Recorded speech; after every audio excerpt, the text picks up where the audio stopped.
izin Pak, tolong buat pengusaha bakso gini nih, biar ada terpampang wajahnya Pak Lasimang, halalnya disegerakan, jadi biar ada gerobaknya, halalnya yakin dari mulai. Itu aja, terima kasih. Mungkin dua hal saya akan sampaikan. Satu tadi terkait halal, kedua penguatan yang disampaikan tadi Pegadaian. Jadi pertama memang UPL kita, kenapa UMKM kita nggak begitu maju lah, dari lubang tutup lubang itulah yang sebenarnya harus kita atasi. Jadi bagaimana kita bisa menata keuangan dari sekarang. Jadi teman-teman Pegadaian Tanjung Duren ini bisa dampingi ya Pak ya. Mungkin cara pencatatannya, laporan keuangan, 6 bulan aja dampingi, berikutnya akunnya bisa cair itu. Ya kan? Sehingga tahu nih uang masuk berapa, modalnya berapa, omset penjualannya berapa, untungnya berapa. UKM ini kan untungnya nggak pernah dihitung. Iya kan? Asal bisa makan dianggap untung. Gitu, modalnya berapa, mbok. Nggak tahu gitu kan. Gitu. Nah kedua memang harus membiasakan diri tidak tergoda dengan pinjaman-pinjaman kalau bukan untuk produktif. Jadi pinjol sekarang kan paling mudah. Ngambil pay later, seakan-akan aku udah beli baju, beli sepatu, padahal bukan hal yang ini. Ngambil dari Shopee misalnya kan. Itu. Nah ini yang harus mulai di situ. Gitu. Dan kalau meminjam, memang kita harus melatih untuk mencicil. Karena kalau sekarang misalnya dapat 10 juta, cicilannya bagus, bahkan belum lunas pun mungkin ditawarin lagi 20 juta gitu. Itu potensinya besar. Tapi ini yang harus dibangun, rekornya itu harus dibangun. Nah, kita mengajak ke UKM-UKM kita, ke sahabat-sahabat para pejuang sebenarnya pejuang ekonomi kerakyatan, itu kan yuk kita benahi sama-sama. Itu. Nah, lupakan dalam soal produk itu soal bantuan gratis, lupakan dulu lah itu. Itu jangan sampai yang ada di pemerintah dianggapnya gratis gitu kan, BUMN gratis. Nah, seperti KUR tadi, itu juga perlu dipahami, uangnya bukan uang pemerintah, uangnya punya Pegadaian, KUR ini. Yang dibantu pemerintah adalah selisih bunganya. Bunganya 9% atau 11% ya sekarang misalnya, nah 9%-nya dibantu oleh pemerintah sehingga konsumen hanya 3%. Yang di bank juga sama. Jadi uangnya uang usaha Pegadaian. Gitu. Pincapnya nanti bisa digeser kalau macetnya banyak, uang perusahaannya nggak balik gitu kan, gitu. Tapi lebih dari itu seperti Pak Lasiman sampaikan, yuk kita jangan asal pinjam gitu kan. Kalau mau beli motor ya nanti dari hasil produksi, kecuali motornya motor untuk produksi ya untuk jualan, gitu kan. Itu yang ini kan. Nah ini apa yang kita bersama, gitu kan. Kenapa UKM nggak banyak maju salah satunya itu. Karena pemerintah komitmennya besar Pak, 300 triliun anggaran KUR itu besar itu. Tapi menyalurkan itu susah, nggak pakai jaminan, bahkan sampai 100 juta nggak pakai jaminan. Kalau memang bisa. Nah, salah satu solusi tadi disampaikan dari Pincap Tanjung Duren ini dikolektifkan dan ada avalisnya. Nah ini avalis ini yang harus membina anggotanya, mempertaruhkan bagaimana anggota ngaji avalis harus bayar Pak. gitu. Nah ini cara kita maju, itu yang pertama. Terus yang kedua terkait dengan sertifikasi halal. Ini memang concern kita Pak dari awal.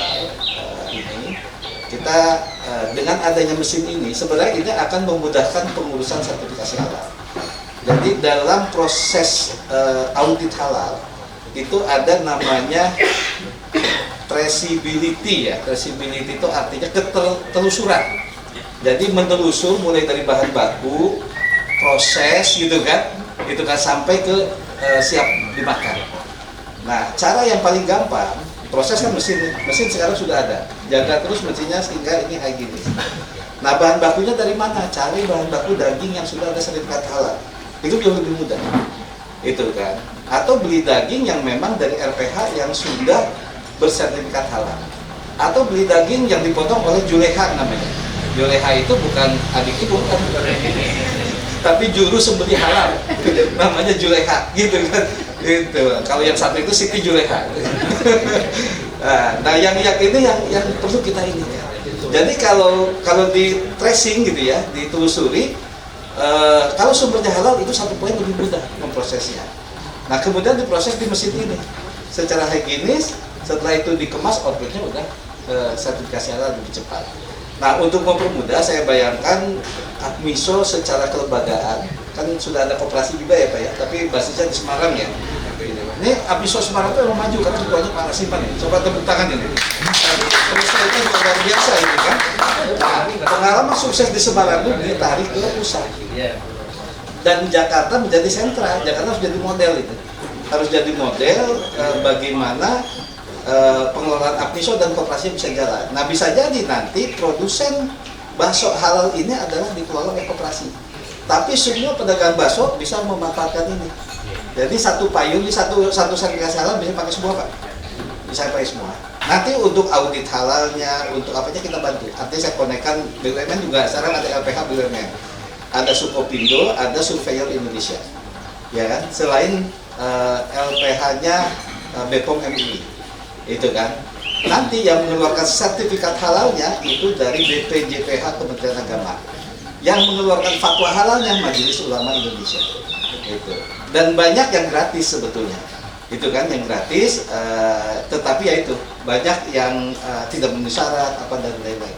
Nah, dengan ada mesin ini adalah salah satu cara untuk mempermudah sertifikasi halal. Jadi kalau ini dipayungi koperasi, kadang harus badan usaha nanti. Kalau untuk mengurus sertifikasi halal, bisa perorangan, bisa CV, bisa PT, bisa juga koperasi. Nah, karena ini kolektif, mungkin koperasi lebih tepat. Koperasi inilah yang memproses. Jadi katakanlah sekarang ada 4 titik pabrik mesin penggilingan. Nah, 4 titik ini dianggap sebagai pabriknya koperasi. Kemudian dibuat SOP-nya. Pak Nasiman udah jago untuk itu. Itu kan. Beliau juga distributor daging halal Pak. Jadi udah tahu sumber daging yang memang berserikat halal. Kemudian sampai ke akhir. Apalagi tadi bumbunya juga sudah berserikat halal. Nah, kalau semua pedagang bakso yang ngambil dari sini, dari anggota-anggota koperasi dan anggota Apiso tadi, otomatis di gerobaknya udah bisa dipasang logo halal. Nah, ini salah satu terobosan. Restoran-restoran yang besar, restoran yang franchise, semuanya itu sertifikasi halal. Karena mereka menganggap apa? Mereka tahu Indonesia ini pasar yang besar, sebagian besar Muslim, yang di situ segmen marketnya halal, itu kan. Kemudian produk-produk impor, daging India, daging Australia, semuanya juga bisa sertifikasi halal. Gitu. Bahkan di supermarket Australia itu sertifikasi halal. Karena apa? Yang halal ini boleh dimakan juga yang non halal. Nah itu. Nah tapi ketika udah sertifikasi halal, harus dijaga higienisnya. Kedua atau seperti musibah yang dialami di Bali kemarin. Ini buat background ya, tidak dipublikasi, ini bakso Afung ya. Udah sertifikat halal. Tapi ada yang kebetulan makan kerupuk berbahan dasar nggak halal, kerupuk babi di bakso itu.